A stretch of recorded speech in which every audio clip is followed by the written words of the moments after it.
Here's my resume po. Nomi? Sit down. Nomi, ikaw ba yan? Shucks, ang swerte ko. Why do you think you're lucky? Siyempre, kilala mo ko eh. Grabe, parang kailan lang. It's been what?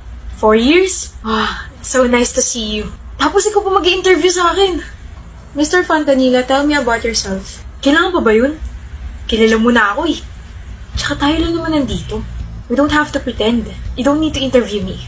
What are your weaknesses? Okay, fine. I'm gonna answer your questions para magmukhang professional tayo rito. Pero alam ko tanggap na ako. Weaknesses? Nothing. I have all the qualifications na kailangan ng kumpanya. I am responsible, hardworking, and smart.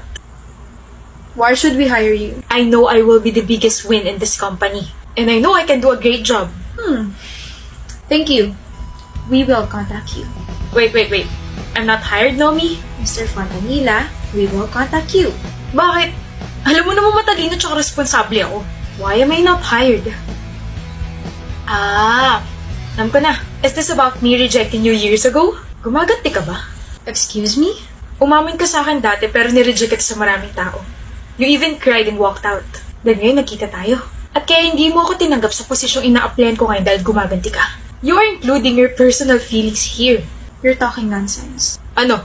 Gusto mo tayo na para hindi ka na dyan nagmumukmok? Na-reject lang kita dati tapos ganito igaganti mo? It's been years. No. Alam mo, I demand na iba na lang mag-i-interview sa akin.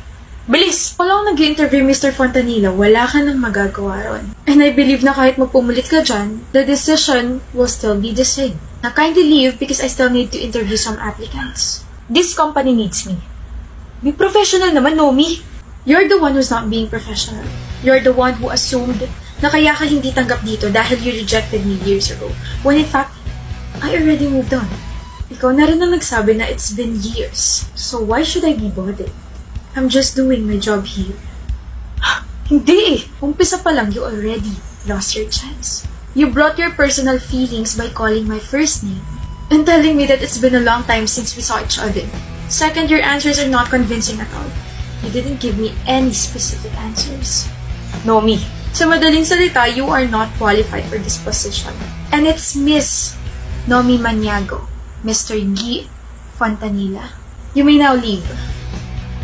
Why are you still sitting there? Do you want me to call the security or what? Alis na. Next, please.